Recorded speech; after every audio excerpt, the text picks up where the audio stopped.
Bom dia a todos. Esta apresentação também vai ser em português estrangeiro. Eu queria começar por dizer que é uma grande honra para mim estar aqui na Universidade e queria agradecer aos organizadores do workshop esta oportunidade para estar convosco. A minha apresentação é sobre a Diretiva Quadro da Água, mas eu vou fazer uma pequena introdução à gestão da água, é o porquê. E em seguida vou-me referir à diretiva. A diretiva é um assunto tão complexo que seria necessário um workshop inteiro para falar sobre a mesma, e eu só vou tocar alguns aspectos da legislação. Ora, quando nós colocamos nas nossas prioridades o que é que queremos para o futuro, de um modo geral, nós, como sociedade, temos tendência a colocar em primeiro lugar o desenvolvimento económico, o equilíbrio das finanças, e se sobrar algum dinheiro, se houver algum encaixe financeiro, podemos pensar em coisas interessantes, que é a gestão do ambiente. Eu queria recordar que a maior parte das grandes civilizações nasceram junto à água e muitas civilizações colapsaram por falta de água. Colocamos em segundo lugar as questões ambientais. Eu tenho aqui alguns dados que podem ser interessantes. Por exemplo, relativamente ao número de pessoas que é calculado que morrem por ano devido à falta de água. Isto é muito maior, os números são muito mais elevados do que as guerras todas. No entanto, o que é notícia nos jornais são os problemas no Médio Oriente, são as guerras, são outro tipo de convulsões. Os rios providenciam serviços. Alguns estão aqui indicados, eu não os vou ler todos, mas eles providenciam água de boa qualidade, eles permitem utilizarmos água para a irrigação, para produzir energia elétrica. Eu os coloquei ali o valor espiritual que vai além do valor religioso. E quando nós utilizamos de uma forma não sustentada esses recursos, alguns dos serviços começam a ficar, os rios deixam de providenciar esses serviços. Só uma notação, quando falamos em rios, estamos a falar em águas correntes, em cerca de 0,006% das águas doces do planeta. E embora em pequena quantidade, em termos de área ou em termos de volume, os rios têm uma maior diversidade, ou são dos ecossistemas com uma maior diversidade. E não preciso vir aqui eu dizer neste país que só a bacia do Amazonas calcula-se tenha muito mais diversidade de peixes do que todo o Oceano Atlântico. Este é um gráfico que apareceu recentemente na Nature, em que indica o consumo de água por habitante para a década dos 60 a 90. A vermelho estão indicados os países, as zonas do planeta onde há um déficit de água. Estes são os valores para 60 a 90. Estes são os valores projetados para 2020. Estes são os valores projetados para 2050. Eu não sei se é possível projetar valores adequados para 2070, mas estão aqui valores projetados para 2070. E vemos que grande parte do mundo, onde há grande parte da densidade populacional, China, Índia, Paquistão, essas zonas vão ter falta de água. Europa também, Nordeste do Brasil. Calcula-se hoje em dia que cerca de 20% da população não tem acesso à água potável e já há previsões de que para 2050 esse valor pode atingir os 75%. Por que é que eu coloco isto? Tem aqui também mais valores, quantificação da quantidade de água que é lançada no IANTZE, 30 milhões de metros cúbicos, de toneladas de água residual são lançadas, e desse mesmo rio cerca de 20 milhões de pessoas precisam dessa água para o seu dia-a-dia. Por que é que eu coloco estes valores aqui? Eu coloco estes valores aqui só para demonstrar que a questão ambiental não é um assunto que se deve tratar como prioridade secundária ao lado das questões económicas. É uma questão de sobrevivência. Eu indiquei aqui, há um artigo muito bom de David Hudson, de 2006, em que contabiliza ou identifica quais são as principais ameaças às águas doces. Temos aqui alguns exemplos de rios urbanos. Há também, estes são rios da Califórnia, não é preciso ir muito longe, há em Belo Horizonte alguns destes rios urbanos. Estes rios não estão a providenciar os serviços que normalmente os rios providenciam. Quando eu falo em valor espiritual, eu tive cuidado de dizer espiritual para além de religioso. Este é um sítio que para mim é dos não digo por estar aqui em Belo Horizonte, mas já comentei isto. Sair de manhã ao nascer do sol, esta visão é magnífica, é extraordinária, tem um alto valor espiritual. Isto é visto de longe, isto é visto de perto e isto é visto ainda de mais perto. Algumas conclusões. As águas providenciam serviços. As águas doces as águas correntes não são assim tão comuns. E a disponibilidade de água de qualidade está a diminuir no planeta. Logo, é necessário tomar medidas para a gestão de bacias, e não vou aqui repetir, já alguém já indicou que estas medidas devem ser transdisciplinares. Ora, eu fiz esta introdução porque este pensamento deve ter estado na base da criação de alguma legislação para a proteção das águas correntes na União Europeia. A Diretiva Quadro da Água, ou Water Framework Directive, foi criada em 2000 e foi transposta para a legislação dos países, em teoria, até 2003. Em Portugal foi transposta em 2005. Na legislação diz: o objetivo é estabelecer as bases e quadro institucional para uma gestão sustentável das águas. Começamos a utilizar o termo de gestão sustentável das águas. Por que foi criada esta diretiva? Na maior parte ou em grande parte da União Europeia, as águas superficiais já estão tão degradadas que não é possível retirar água para consumo humano. Tenho ali alguns valores que foram retirados da legislação. É calculado hoje em dia que 65% da água fornecida às populações vem de aquíferos subterrâneos. A água superficial, em muitos casos, já não tem qualidade para ser consumida. Este uso de água dos aquíferos é insustentável em grande parte dos casos. E muitas das zonas úmidas da União Europeia estão a desaparecer precisamente por utilização excessiva destas águas subterrâneas. Bem, no sul da Europa, isto diz respeito já à Itália, Espanha, Portugal e França, os terrenos irrigados, a área de terrenos irrigados aumentou e continua a aumentar, o que põe mais em risco as águas superficiais. A Diretiva Quadro da Água, a Diretiva Quadro da Água, tem, então, é um conjunto de normas para a proteção de todos os tipos de águas. Incluem-se aqui os rios, incluem-se as albufeiras, as águas subterrâneas, as águas costeiras, as lagoas costeiras. Eu saltei aqui uma série de objetivos, só indiquei aqui um e indico o segundo. Outro objetivo é que todas as águas da União Europeia devem atingir um bom estado até 2015. Ora, eu pessoalmente não creio que vamos atingir o bom estado até 2015. Mas, do ponto negativo, o ponto pessimista é este: não vamos atingir. O ponto positivo é o seguinte: nós estamos conscientes, finalmente, de que não podemos continuar a manejar os recursos hídricos como temos manejado até agora, e se não atingirmos em 2015 e se continuarmos no bom caminho, talvez em 2020, talvez em 2025, eu penso que vamos atingir. Eu vou-me referir, na minha apresentação, principalmente aos rios. Claro que quando se fala de atingir o bom estado em 2015, deixa de lado alguns corpos de água. Eu transcrevi aqui parte da legislação, e a legislação reconhece que há corpos de água que não vão atingir o bom estado em 2015. Se calhar em 2020 também não, ou em 2030 também não. Mas para esses corpos de água em particulares, o que é que são? São canais, são rios altamente modificados, com muitos barramentos hidroelétricos.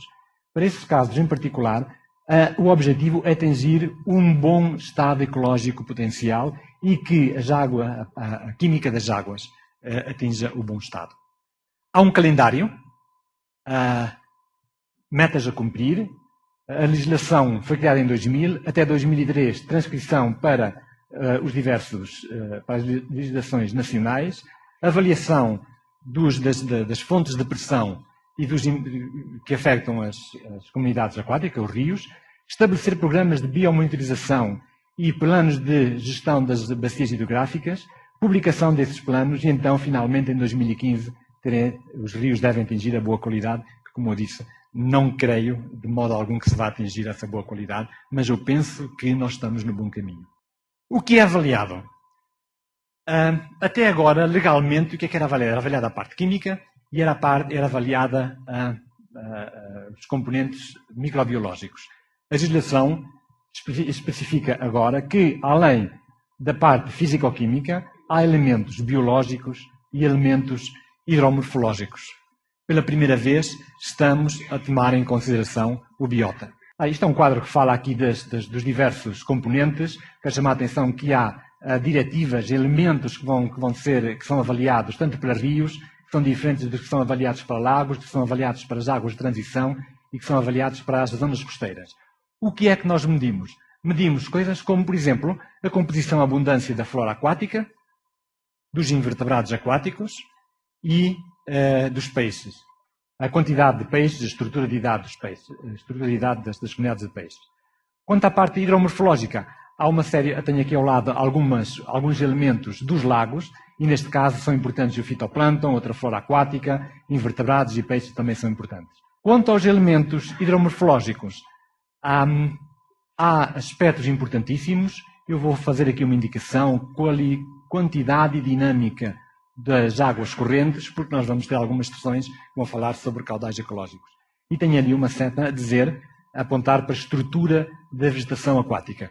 Até agora, a partir de agora, não olhamos unicamente para a água, H2O e a qualidade do H2O, mas também para a estrutura envolvente. Eu tenho aqui exemplo de 2 rios que até podem ter uma qualidade de água excelente, do ponto de vista químico, do ponto de vista biológico, mas, do ponto de vista hidromorfológico, o rio da direita tem problemas graves que deverão ser corrigidos. Como é que eu avalio a boa qualidade biológica das águas? Eu preciso ter condições de referência. E as condições de referência são o que é que eu esperaria encontrar se eu não tivesse uma perturbação. Ora, isto é complicado. Estávamos a falar no Rio das Velhas. Ora, o Rio das Velhas, umas imagens muito bonitas do Rio das Velhas, com alguns problemas. Quais são as condições de referência da flora e da fauna do Rio das Velhas? Podemos olhar para zonas não perturbadas, e essas zonas perturbadas podem nos dizer o que é que nós esperaríamos encontrar. E quais são as zonas não perturbadas?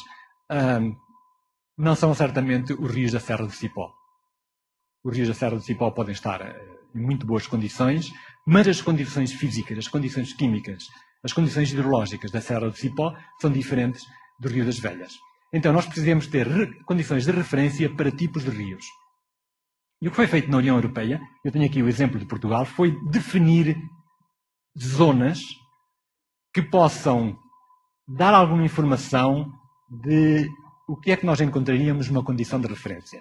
Eu tenho aqui 2 mapas, um é de precipitação desde a zona, mapa de Portugal, Coimbra fica ali, desde a zona mais ao norte, precipitação elevada, zonas mais secas na parte sul, novamente o tipo de fauna, o tipo de flora, o tipo de peixes, diatomáceas, invertebrados, vegetação ripícola que eu vou encontrar nesta zona, não pode ser extrapolada do que eu tenho ali em cima. Este é um mapa de precipitações, este é um mapa de mineralização. Eu tenho rios que correm por zonas calcárias, tenho rios que correm por zonas de xisto. Eu não estou à espera que a fauna e a flora sejam as mesmas. Se eu juntar, se eu fizer uma sobreposição deste mapa com aquele mapa, eu vou ter um mosaico de situações que podem ser de referência. Isto ainda é mais complexo. Um rio de pequenas dimensões, um riacho que tenha 1 metro de largura, não pode ser, não tem as mesmas condições que um rio que tem 5, 10 metros de largura. Ora, isto é um rio de pequenas dimensões, as pressões ecológicas aqui são diferentes deste rio de também pequenas dimensões. Em português de Portugal isto é um rio de grandes dimensões. As pressões ali, a fauna, a flora, os peixes que eu tenho ali, o tipo de peixe, não é o mesmo que eu tenho aqui. Então, juntando esta informação de tamanho de rios, a mineralização e a precipitação, chegamos a um conjunto de locais onde nós devemos procurar condições de referência. As condições desta zona litoral são diferentes das condições desta zona, que é uma zona que é o sul de Portugal, onde as águas são muito duras, os rios são de pequenas dimensões, de um modo geral. Isto são rios do sul que são de montanha, e é nestas zonas que nós procuramos condições de referência. De acordo com a Diretiva Quadro, foi feita uma pesquisa de locais que pudessem fornecer as tais condições de referência, são cerca de 200 locais. O Instituto Nacional da Água, para aplicar a Diretiva Quadro de Água, produziu uma série de manuais. Estes manuais são muito específicos quanto a como fazer as amostragens biológicas, onde fazer, quando fazer, o que é que eu faço com os dados, que tipo de tratamentos é que eu vou aplicar. Tudo isto está produzido na forma de manuais que têm um acesso geral ao público. Como é que nós recolhemos os macroinvertebrados? Está tudo bem indicado. Como é que nós fazemos mesmo a triagem dos invertebrados? Como é que nós separamos? Como é que nós vamos identificar os invertebrados? O ideal seria nós identificarmos os invertebrados até à espécie. Íamos ter uma boa contribuição para a diversidade ou biodiversidade, mas em termos de custos é muito elevado. Em termos de capacidade para o fazer, também é reduzida. Nós também não temos chaves. Eu costumo ouvir os colegas do Brasil a dizer nós não temos chaves de identificação para tudo. Nós também não temos chaves de identificação. Talvez os únicos que tenham chaves de identificação na Inglaterra sejam os ingleses, e isso é porque têm poucas espécies de invertebrados e de plantas. Então, eu tenho o meu programa de monitorização, eu vou ao rio, eu recolho os meus exemplares de invertebrados, de peixes, etc. Eu trago para o laboratório, eu vou olhar para a minha informação e o que é que eu faço com essa informação? A legislação prevê várias categorias. Por exemplo, categoria excelente, a composição taxonómica, a abundância, corresponde totalmente ou quase à que se verifica em condições perturbadas. Quanto à diversidade, peço ali a minha ajuda ao Simpson. Nós podemos utilizar índices de diversidade, nós podemos utilizar número de espécies, nós podemos utilizar... Há uma série de indicadores que nós podemos utilizar para comparar o que nós temos com a condição de referência. Isto é o resultado de um dos exercícios em que foi comparada a qualidade ecológica com o que seria esperado. São 3 rios da zona centro, Coimbra está mais ou menos aqui. Estão indicados a azul e a verde condições de qualidade excelente a boa. Eu estou a olhar ali para Coimbra, eu posso tomar banho nas águas do Mondego, ou posso tomar banho nas águas do Mondego sem qualquer problema. Eu não tomo água de nenhum ribeiro em Portugal, e se calhar em nenhuma parte do mundo nós tomamos água. Nós chegamos a este estado em que nós dependemos, nós como seres humanos dependemos tanto da água, e quando olhamos para a fonte de água que são rios, nós pensamos 2 vezes antes de colocar o pé, quanto mais não seja beber água. Mas nós podemos dizer que, de um modo geral, os rios da zona centro de Portugal estão em boas condições se nós olharmos para os indicadores macrófitas. Se nós olharmos para os indicadores macroinvertebrados, também há ali uns pontos, um bocadinho das zonas industriais, zonas de agricultura, zonas industriais ali, zonas de agricultura intensa naquele sítio. E se olharmos para as diatomáceas, a perspectiva ou a situação é esta. Então, tenho zonas de referência, eu comparo a minha fauna e a minha flora com as condições de referência, e se o desvio é grande, eu posso classificar, ou posso dizer que a minha qualidade é má, ou é medíocre, e posso fazer um mapa de qualidade de água. E depois estão decisões a tomar. Eu não vou ler este gráfico todo, mas as perguntas são, então, os valores da qualidade biológica são semelhantes aos de referência? Sim ou não? Se não tiver, nós vamos para esta parte. E a pergunta seguinte é se as condições químicas são boas ou não são, e se as condições químicas são boas, vamos para outra parte. Em função, então, da parte química e da parte biológica, não classifico as minhas águas em termos de status elevado, médio e má qualidade. Eu falei em Diretiva Quadro de Água, mas quando nós fazemos programas de monitorização, nós podemos ir para além do que é exigido pela lei. E um exercício tem sido feito, em alguns casos, Maria João Feio, investigadora em Coimbra, o que tem sido feito é, quando nós temos uma base de dados muito grande, de uma determinada zona, nós podemos recolher uma amostra, pode ser peixe, podem ser diatomáceas, podem ser plantas aquáticas, podem ser invertebrados, fazermos a nossa lista de famílias que aparecem e comparar com o que é esperado. Para isso, nós podemos utilizar uma ferramenta. Neste caso, podem consultar este site, que é uma ferramenta na internet, em que a forma ideal de funcionamento é o seguinte: eu crio a minha folha Excel, pela internet, eu coloco os meus dados no site e dou as minhas coordenadas geográficas. Lamento, não vão conseguir fazer no Brasil. Eu dou as minhas coordenadas geográficas e o programa vai-me dizer, de acordo com as coordenadas geográficas, o que é que eu esperaria em termos de composição faunística. Eu tenho o que esperaria, então, em princípio, eu tenho um sítio de boa qualidade e o meu ponto que eu estou a comparar, por exemplo, este ponto que está aqui, está dentro, isto são mais ou menos relações de similaridade, não é bem assim, está mais ou menos similar a todos os locais de referência. Se o meu ponto não tem a fauna que eu estaria à espera, então fica afastado das zonas, desta zona central, e, de acordo com o afastamento, eu posso dizer se o rio está em qualidade medíocre, se está mesmo em má qualidade, ou se está em qualidade duvidosa. Um outro aspecto que eu me queria referir antes de terminar é que a legislação fala em assegurar o funcionamento de vários tipos de ecossistema. Mas o que é o funcionamento de um ecossistema?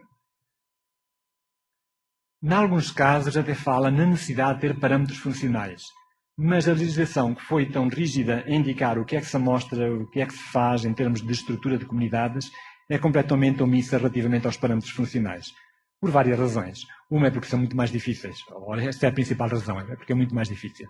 No entanto, nós já tivemos algumas experiências de tentar determinar parâmetros funcionais. E um dos parâmetros funcionais, e que seria então mais ao trabalho que eu faço, é a taxa de decomposição da matéria orgânica. Podia utilizar padrões de produção primária, mas nós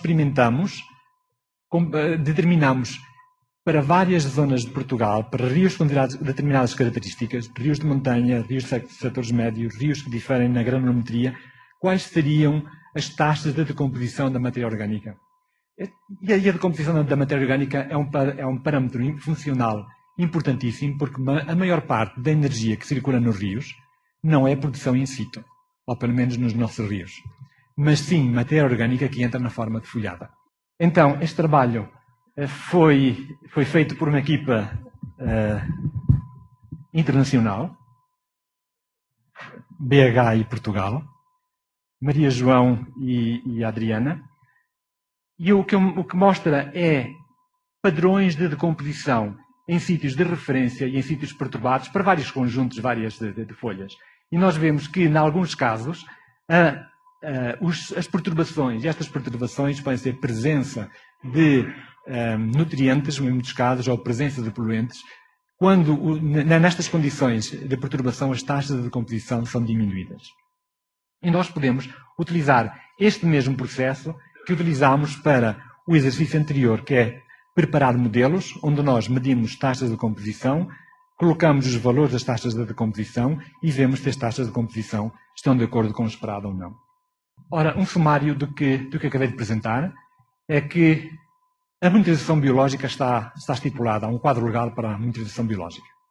Eu penso que isto é um avanço importante, porque é vencer mentalidades e é reconhecer que a água que corre no rio não é só H2O e que é o habitat de muitas espécies e que é um sistema que nos traz serviços aos seres humanos. A qualidade é feita em função de condições de referência. Foram procuradas essas condições de referência. Há um programa de monitorização que passa a ser obrigatório. Eu não sei qual é a periodicidade, penso que é 3 em 3 anos, ou será de 5 em 5 anos, que vai ter que ser feita. Os modelos preditivos não estão previstos na DQA, mas eu penso que vai ser uma ferramenta importantíssima quando nós queremos fazer a gestão da água. E a minha mensagem final para levar para casa, e esta parte importante, é que os organismos passam a ser componentes importantes no biomonitoramento das águas. Este workshop é sobre gestão de bacias hidrográficas e eu paro aqui para mostrar bacias hidrográficas. Isto é importante. Vou voltar atrás. Isto, no setor da Pampulha, tem um problema. Isto é uma visão mais alargada. Esta é uma visão mais alargada. E era só para dizer que aquele pequeno problema que nós temos das algas, dos blooms algais, numa parte determinante do reservatório, não tem solução naquele ponto em particular, mas só tem solução quando nós começarmos a olhar para as bacias como um todo. Finalmente, fala-se também das bases teóricas e da transdisciplinaridade. Não me vou referir à transdisciplinaridade, que já foi falado, mas, como alguém já disse aqui, só com conhecimentos fortes sobre o funcionamento dos ecossistemas é que nós temos a capacidade para poder prever as alterações e para poder intervir de uma forma sustentável nos ecossistemas. Muito obrigado pela vossa atenção.